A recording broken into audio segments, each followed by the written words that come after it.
આજ અમારા બા મને કે પેલા તને ખબર છે, પતિને એમ જ કહેતા ધણી, અને અમે એમ જ કહેતા ઘરમાં હાલે તો ધણીનું જો.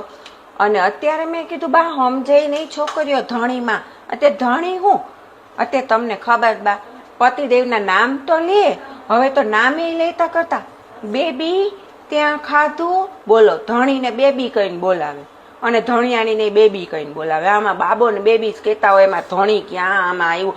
અને એ તો એ પાછા ધણી આ ઘરે આવતા ને તો બા એમ કે એમ કહી દી એકવાર કે આમ જ કરવાનું છે, એટલે એમ જ થતું, ઘરમાં શાંતિ છવાઈ જતી. એ કે ધણી કેમ જ થતું.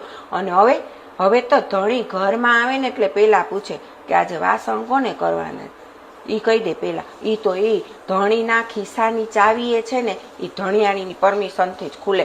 એમાં ચાવી પોતે એમ કે પેલા પરમિશન લીધી મેડમની.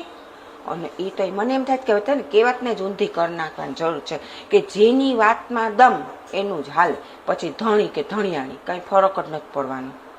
સાચું કયો, સાચી વાત છે કે નહીં?